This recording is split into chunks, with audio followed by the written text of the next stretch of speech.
I would like to call to order the Tuesday, February 18th meeting of the Monmouth City Council, and roll call, please, Phyllis. Councillor Belts. Here. Councillor Carey. Here. Councillor Lopez is excused. Councillor Sharmer. Here.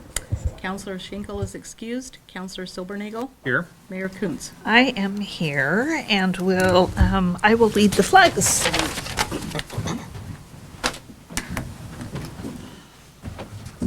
I pledge Allegiance to the flag of the United States of America and to the republic for which it stands, one nation, under God, indivisible, with liberty and justice for all.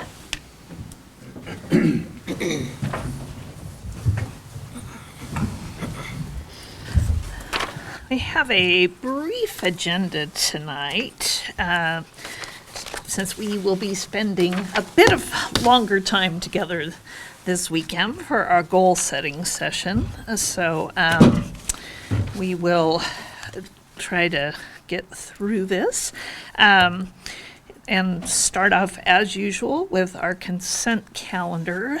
We do have the minutes of the meeting and work session of the 4th, and if you had a chance to look through those, I would entertain the motion to approve the consent calendar. I move to approve. Thank you, Councillor I'll Sharma. second. And Councillor Silbernagel. All in favor signify by saying aye. Aye. All right, thank you very much. I just have a couple of brief things for my report this evening. One is we did get through another successful State of the Cities address, and really appreciate my team being here to hold up the fort out there in the audience. But a great opportunity to speak with Mayor McArdle from Independence, talk through the great things going on in both communities, and honor the work done by our volunteers, by our staffs, by us. It's been a heck of a year, so it was great to get a chance to look back at that. That is being broadcast on the Wimpeg YouTube channel, as well as on MyNet's Wimpeg channel. And we just found out today excerpts of it were being broadcast on KMUZ radio, and so we've got some other airplay on it. But I appreciate Suzanne running out to take some photos for me, and a good opportunity to show off cool things going on. So that was done. Also, this week, we received notice from the Monmouth Independence Community Foundation, a statement for a fund that we have with the foundation, and this is their report for the fiscal year 2019. This is an endowment fund that was started by Scott MacArthur. The year that we celebrated the Monmouth sesquicentennial, he started an endowment fund with $2,056. The significance being that's when Monmouth would celebrate its bicentennial. And he wanted to ensure that even though he might not be around in 2056, we would be able to have a hell of a party on him. And so that money is invested with Monmouth Independence Community Foundation, which holds funds for a lot of other organizations in our community, and also provides scholarships and classroom enrichment grants to our school district. But that $2,056 currently stands at a balance of $6,015. So the money's been invested well, and we are on our way to our Monmouth Bicentennial Party, at which point the city will be able to draw on those funds. So got our report on that. Also, we'll be talking to the councilors. Occasionally, we try to have a joint meeting with the Independence City Council, and we've got a date to look at for that. A good opportunity for us to maybe all share and get the same information and talk through a few things, so we'll be looking forward to that. We did get an application for a board and commission appointment, but I didn't really get a chance to contact that person and double check with them, so I'll do that before our next meeting and get that appointment taken care of. So, speaking of our boards and commissions, we had an Arts and Culture Commission meeting here last night and started talking through some ideas about sort of maybe planning for budget. Each board or commission gets a couple of $1,000s to spend on activities. And so, as a group, we started looking at what that might do for us in the 2021 budget, and getting some more ideas about how to get artists and arts organizations together to find out how we can better coordinate and promote their activities, which is the mission of the commission. So that was last night. And I also have WIMPEG. That group has not met, but we will soon. We have some meeting dates we're floating out there. So, Counselor Belts, our library board. So the library board met February the 12th, and the pertinent things to talk about, the magazine section has been consolidated in preparation for the reconfiguration of the large print collection to allow for growth of the collection.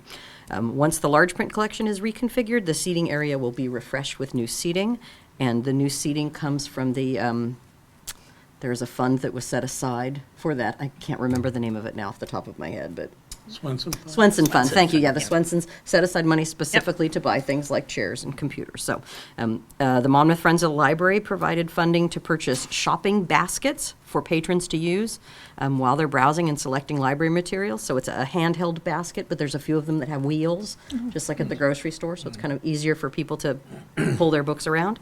And a free financial literacy program for teens and adults has been scheduled for Money Smart Week, which is in April.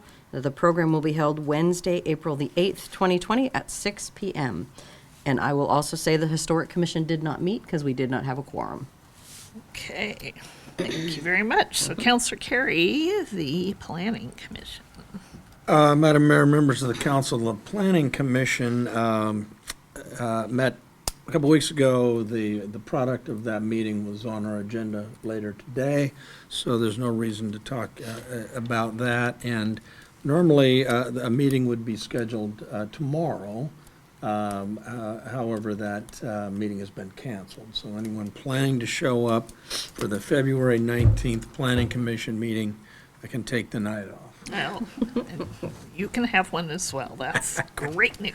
Yeah. Counselor Schinkel's not here to talk about our Parks and Rec Board, but I know after our presentation from them at our last meeting, had a great opportunity to learn about what's going on there.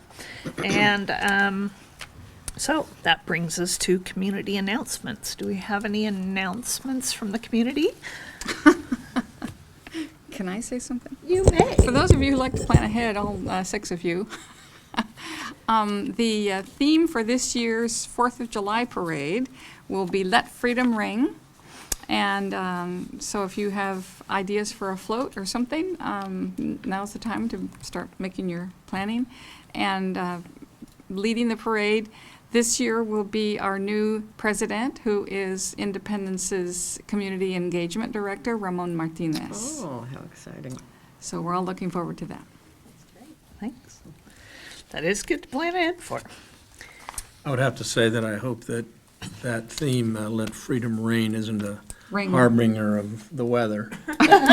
Freedom Ring. It's rain. Ring, all right. Ring, It's that's supposed to rain. rain. It's not the Oh. case. I understand. Actually, after doing the pooper scooper the whole route, I could use a little rain on that day. Oh, It's no, you don't want to pick okay up with me to have little sprinkles.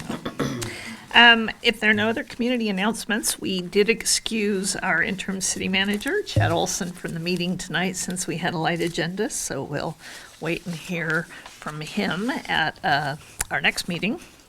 Although he's been busy planning our council retreat, I gotta say that. There's been a lot going on there.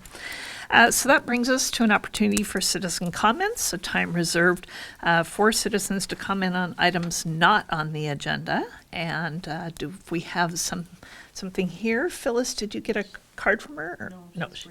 Yes, great. Well, I'll have you have a seat, introduce yourself. And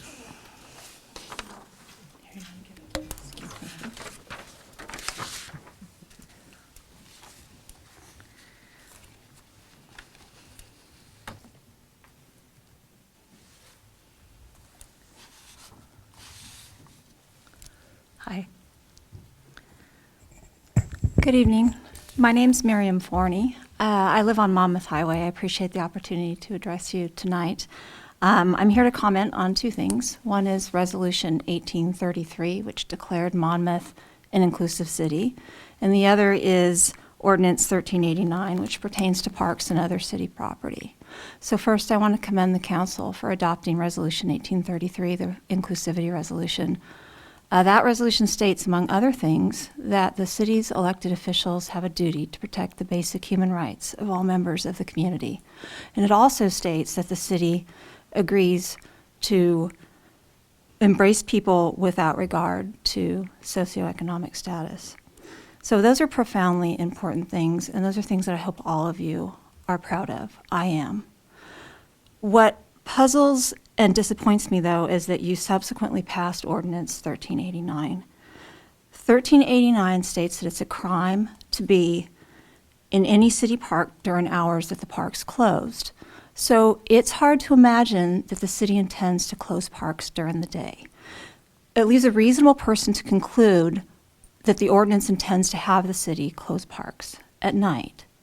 So it's now a Class B misdemeanor for being in a closed park, and that makes criminals out of people who simply need a place to sleep at night. So the punishment for a Class B misdemeanor is a $2,500 fine or 6 months in jail. I think it's safe to say that somebody who does not have a home does not have $2,500 to pay for sleeping in a park. So what, does that leave our town to haul people off to jail in some other place because they don't have a home and they slept in a park? I don't think that that is in any way consistent with the resolution declaring Monmouth an inclusive city. And it's also not a solution to the really difficult problem of homelessness that this state's facing. So with Oregon in crisis, the response of our town should not be to try to wall itself off from the issue. I think that Ordinance 1389 is a moral failure, and I think it's a failure to engage real problem solving. So the other issue here is that it is possibly unconstitutional. The Ninth Circuit Court of Appeals recently ruled that the city of Boise, Idaho's law against sleeping in parks violated the ban on cruel and unusual punishment. So I urge you to rescind Ordinance 1389. Thank you. Thank you. And you didn't indicate if you wanted a response from us, but we I may. would Go welcome ahead. a response from Okay, you. we'll go, probably not this, so we'll go ahead and, do you either get a letter or an email? Would you like to? I left my send- phone number, and I Okay. would be happy to, my mailing address is also on Okay. that form. Great, we'll Yes. get in touch with you. Thank you. And talk to you, thank you. Thank you. Thank you. All right, so that takes us to our business agenda, and this is a legislative hearing, and Suzanne Duffner, our Community Development Director, joins our interim stand-in city attorney I tonight, don't have Teresa the Ozias. Thank you chair for warmed up being yet. here. Yeah, so good evening, Madam Mayor and members of the council. I'm here to present the staff report for Legislative Amendment 19-05. This is for an amendment to the city's codes, specifically the commercial office zone. And since this is a legislative amendment, this is something that applies broadly to the community. We're not necessarily looking at a particular property or a particular development. It would apply to all properties in the commercial office zone. So any specific development proposals to exercise the rights under, if this is passed, would have to come back through a planning application process and have its own public hearing and review based on the criteria. So just want to make that distinction. It's also why I didn't read the long land use hearing statement that you normally hear before a quasi-judicial hearing. So the proposal is to change the commercial office zone to allow second-story residential uses above a permitted commercial office use. The city was approached last August regarding a desire for a property owner in the commercial office zone to expand their office and place 2 apartment units above the office expansion.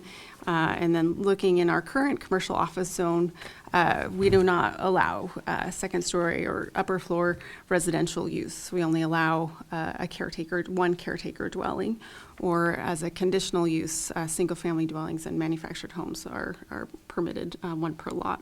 So the Planning Commission held a number of work sessions.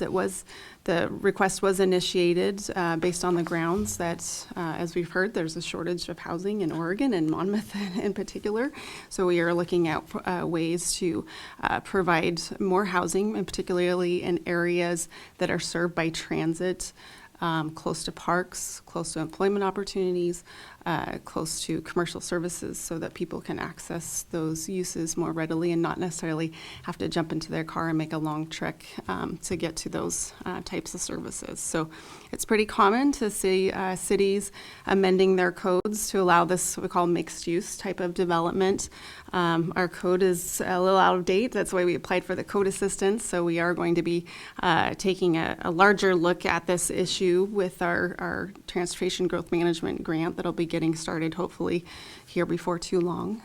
But this amendment's kind of what we're calling a Band-Aid to allow at least some development to move forward in this commercial office zone. As I mentioned, the Planning Commission did hold work sessions last fall over several different meetings to look at some different language. You'll probably recall the council held a work session on November 19th, I believe it was, to look at some draft language. There was a concern that came up through that meeting about the 3rd or 4th story being potentially used for residential uses. Currently, the commercial office zone has a maximum height of 45 feet. So took that concern that was raised at that council, good concern that was raised, took that back to the Planning Commission, and the Planning Commission revised that draft to say that any 3rd or 4th story residential use would have to go through a conditional use process to make sure that that was compatible with the neighborhood, whereas the 2nd story residential would be permitted and could go through just the regular design review and building permit process, because there's a less of an impact from that. So that's the current draft that you see before you tonight that's attached. I apologize for the photocopy quality in the packet as I went back and preparing for the meeting. I'm like, that's not legible. It was kind of a copy of a scanned copy of a copy. So yeah, so exhibits 2 and 3, you have a nice clean copied original in front of you sorry about that, to at least illustrate that a little bit better. Let's see here. So the Planning Commission did hold a public hearing at their last meeting, as Councilor Curry mentioned. That was on February 5th. And the commission did recommend that the council approve the code change as written in the Exhibit 3, proposed amendments to the commercial office zone. We've received 1 written public comment from a resident that lives on Killen Court named Ann Sickles. She was not able to actually attend the meeting. She's not able to drive at night, but she did provide written comments that are attached to the staff report under attachment or Exhibit 4. I went out on site and actually met with Ms. Sickles to try to understand her concerns a little bit better. She is concerned. She's one of the property owners that abuts the commercial offices. Kind of on the back, there's the 2 cul-de-sacs. And so she's one of the lots that abuts those office spaces, and she's concerned about privacy and access to light, if there's development there, if it would block that, and what the development would do regarding property values. So we talked about kind of how this process works. Again, this is the first step is to look at whether or not to amend the code to allow this in the commercial office zone, and that any specific development proposals on a lot would actually have to come back through the planning commission for a public hearing. There'd be notice given to all the neighbors within 250 feet before any decisions are made, so they'd have an opportunity to comment. We talked about how maybe some landscaping, some taller trees or hedge could provide at least some privacy to address, some of the design concerns with that. She had pointed out it might be better on a lot further east that's a little bit deeper and has some taller trees already grown there. This code change would potentially allow it on that lot, but and just in particular, the person that's approached us to do this, they don't own that lot. So that wasn't necessarily an option for them to build on that one. But yeah, so it definitely, would have a change for her view in the backyard. Understand and was sympathetic to her concern. I expressed, that this is a real need for housing in our community, and it's kind of strange, but the cul-de-sac both of those cul-de-sacs are zoned commercial office as well. So it must have just been a different code in place that allowed the residential to locate in that commercial office zone. But yeah, so I assured her that I would bring those comments forward to you this evening so that you could see those and those concerns. I think that's all I had really prepared. Listed some alternatives. You can approve legislative amendment and direct staff to return with an ordinance. So you do have to adopt this change by an ordinance. So it takes first, second reading, and then becomes effective 30 days after that. If you feel like you don't have enough information or have some further questions or we need to look at something else, we can continue the public hearing. And then you can always vote no or take no action on the issue as well. So with that, I'd be happy to answer any questions, or you can take testimony for the public hearing. So questions first, and then we'll open the floor to comments. I have a question for you, Suzanne. What did the Planning Commission say about Mrs. Sickles' objections? Did don't these think come there in were any- after the Planning Commission? No, there was there's actually 2 email correspondence. So they had the first one that came in. I'll have Phyllis be my memory. I don't remember there being specific comments, responses to them. We did talk about how the draft had been revised to make the 3rd and 4th stories conditional use as a way to try to compromise and balance that concern about impacts to the houses that are behind there. Would it be reasonable to ask that there not be windows put on the back of the apartments, or will there be a deck out there, or?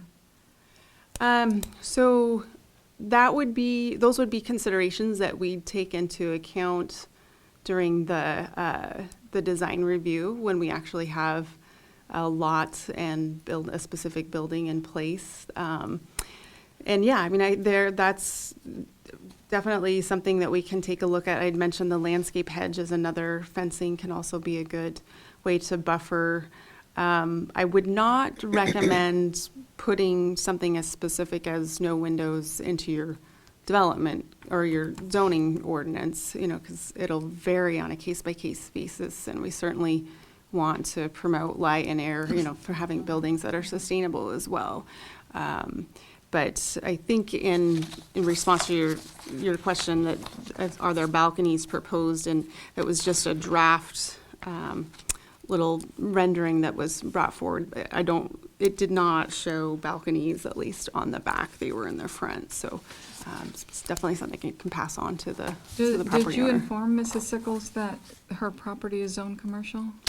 I did. She was very surprised to hear so that. now she's Yeah, gonna start very selling surprised to hear stuff? you can also do a 45-foot tall building next to it. But again, there are, there's some of the controls on that. So the height issue, it sounds really scary, but you need a lot of parcel size to be able to, for a tall building, to be able to fit all the parking that's needed. It's based on the square footage of the building. So, you know, it's hard to imagine in my lifetime a developer being able to buy enough parcels to make a building that size work, because they're so small and fragmented right now.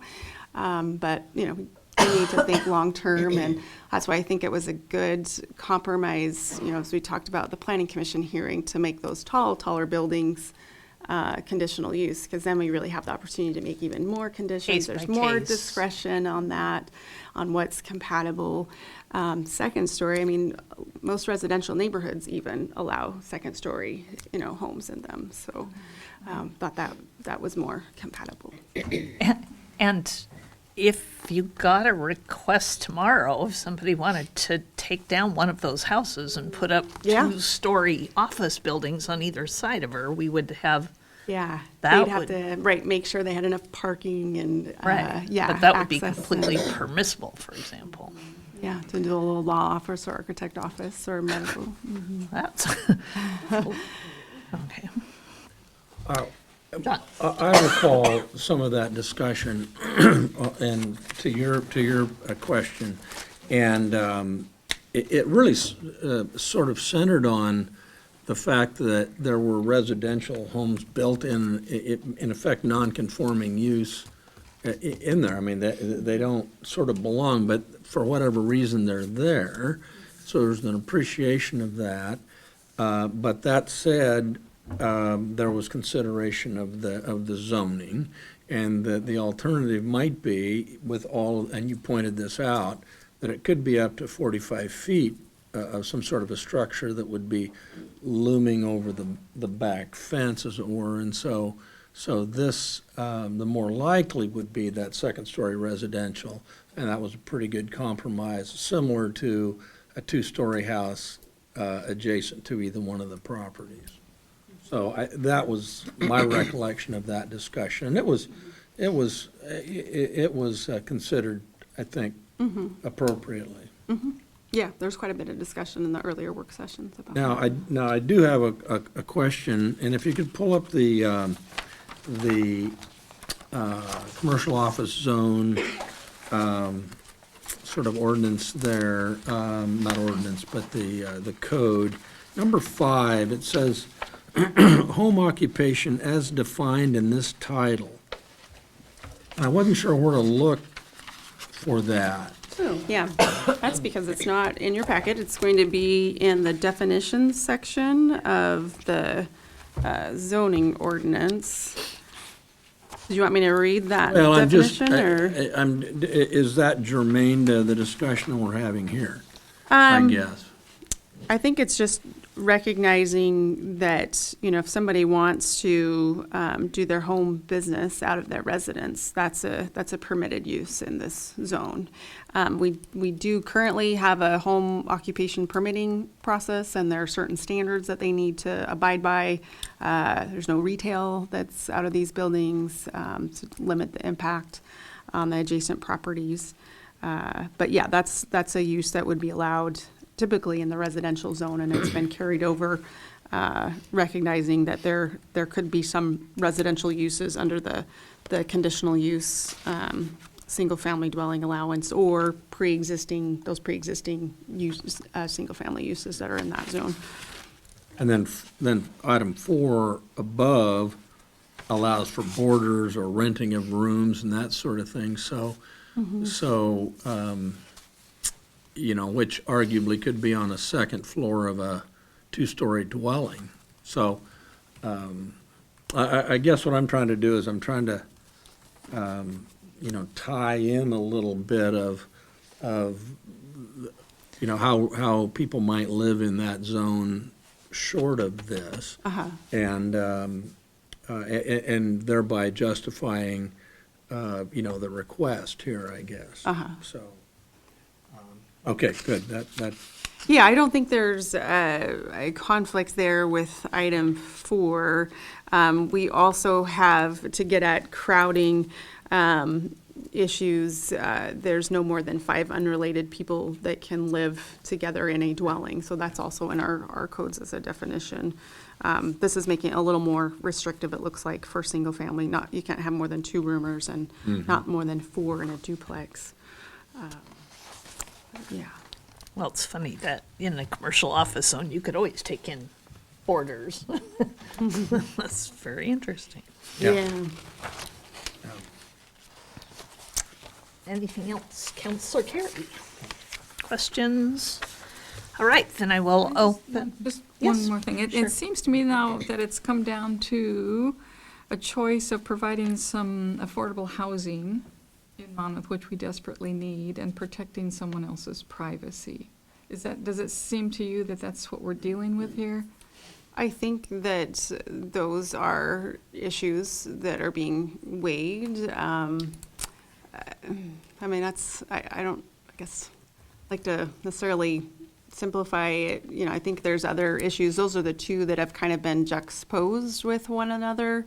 Because we're also talking about kind of a development pattern that cities are trying to encourage more of by bringing commercial residential uses back together so that, again, that folks can take shorter trips by walking or bicycling, not necessarily having to get in their cars to rely on to go everywhere, and it's easier to serve with transit. So I think because affordable housing is such a pressing issue, we hear it everywhere, in any newspaper, right, that you pick up, or that's kind of front and center with a lot of decisions cities are making. And with new housing, with new development, there are impacts to neighborhoods, no doubt about it. That's why planning issues are done in a public manner, just like we're holding a public hearing. It's like we'll give notice before we actually approve any developments so that we can try to balance those two and make a best decision possible. But unfortunately, we can't make everybody happy all the time on those. Right. Yeah. Mm-hmm. I have a big two-story house next to me, and I was pruning my apple tree the other day, and all of a sudden the owner of the two-story house came over with a pole pruner, and he said, "I thought this might make your work a little easier." And I thought, how did he know I was out here pruning my apple tree? And then I realized, so he saw me from his windows. So, I might have said, well, that's kind of creepy, but I didn't think that at all. And I think people who have concerns about their privacy being affected by this would find a way to get over it, I think. I hope. Right. Yeah. I think that's why That's there's an older established neighborhood, the courts are, but, so that's what's, the fact that you could have commercial development all around you at any time. And certainly, it's an attractive commercial zone near the S-curve, so that is, tough choices, tough calls. I'm going to go ahead and open the public hearing. So we are hearing comments on Legislative Amendment 1905, amendment to our commercial office zone. So if we have any comments?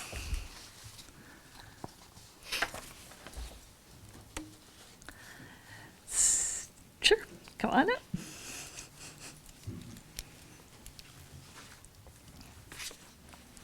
Do I need the comment card for this? No, no, Okay. this is the hearing part. All right.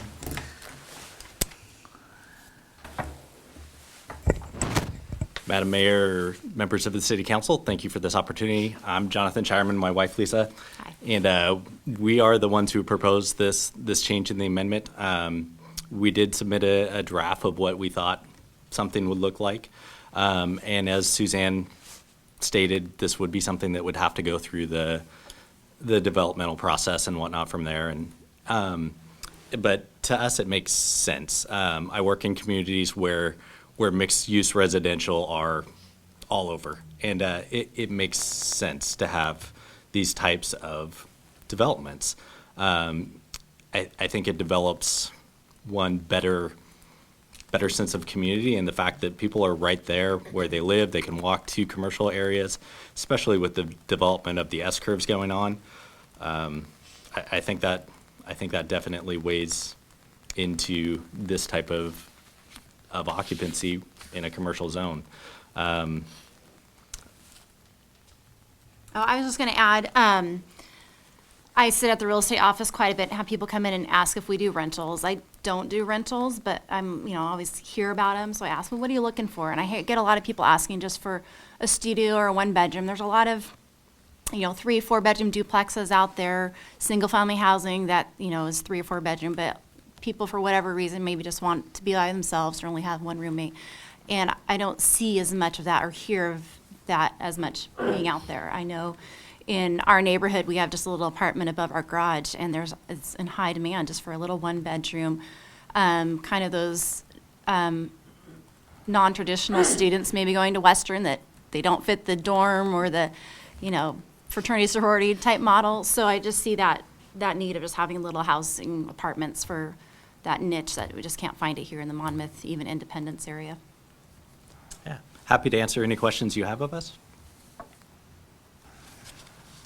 Pronounce your last name again. You know I've been mispronouncing it for years, right? It's actually pronounced Shireman. If you look, Shireman. I Okay, before thank E you. in German is always I'm an so I, sorry. but it's Sherman. That's right. Happens most of the time. Shireman. Okay, thank you. Says Counselor Sharmer. And it's not Sharman. Sherman, it's not Sherman. And, Don't squeeze me anyway.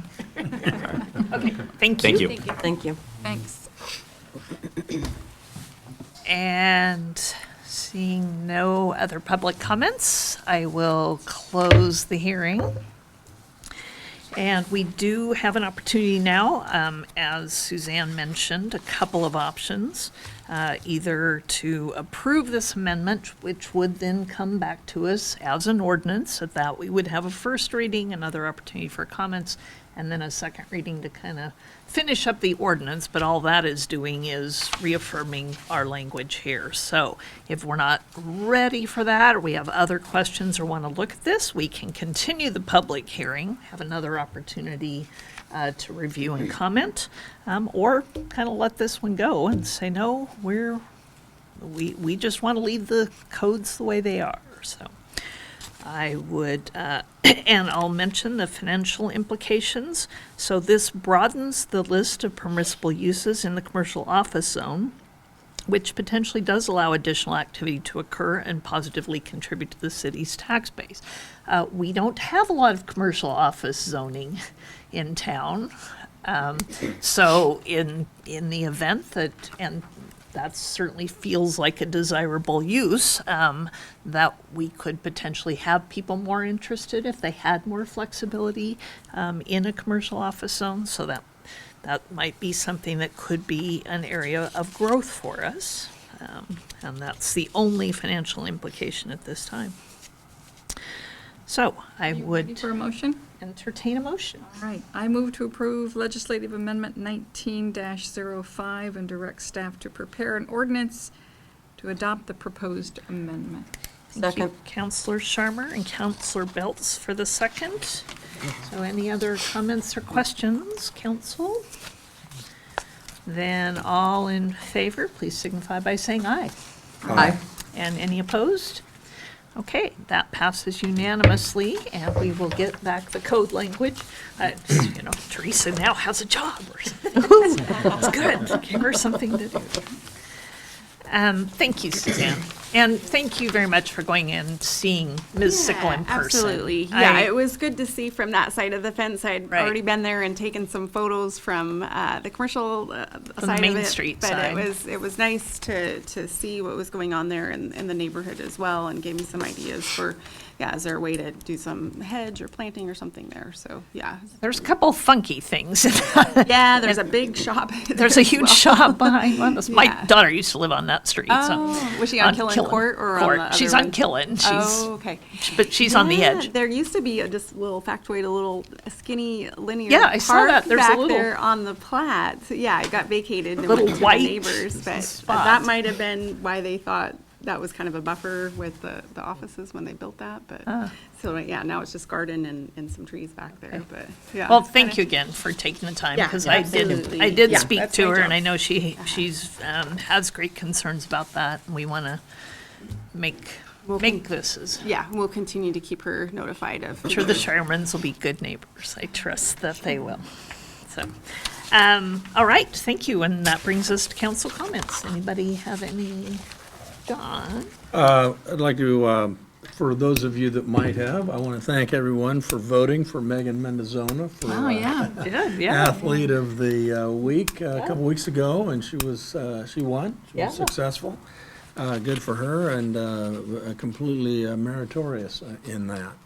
The other thing, just a brief report on, Counselor Sharma and I attended Representative Kurt Schrader's roundtable today, and All city. yeah, there were city representatives from Dallas and from Independence, Polk County, Lucky Charter School had a representative there, and Dr. Fuller was there from Western Oregon.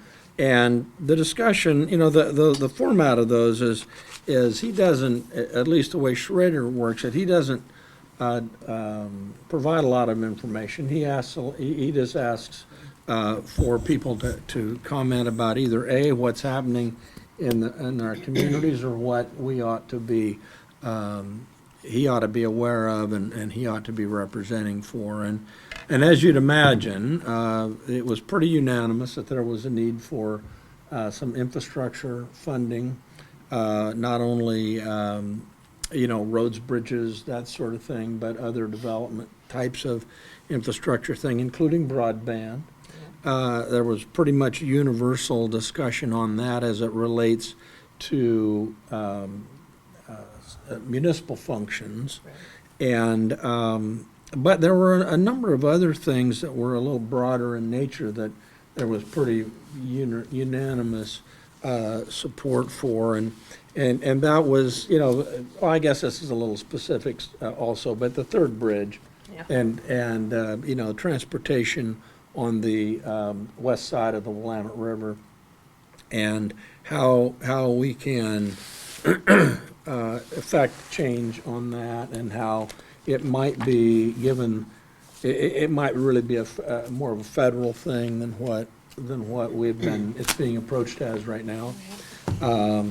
Salem seems to be, Salem has issues that they're dealing with, and constituents. But also a lot of discussion about the cost of education, the ability to refinance student loans was a big deal, and Schrader was aware of that, and sympathetic to that. He did announce and suggested at least, and McCardle seemed to have more specific information, but Representative DeFazio is about to announce a fairly substantial infrastructure bill that's going to go forward, that he felt was going to be impactful. He also felt that while there was not a lot of transportation dollars, and Commissioner Pope was pushing this pretty hard, but Schrader did feel that there may be, as we approach a budgeting season, that there may be a little more money in the transportation budget that would filter down to Oregon, and then maybe would filter to us, and in the form of grants and ODOT funding and that sort of thing. I think those are the high points. Would you add anything? No, other than I scolded him for raising the smoking age to 21. Well, he informed them. Yeah. And rail.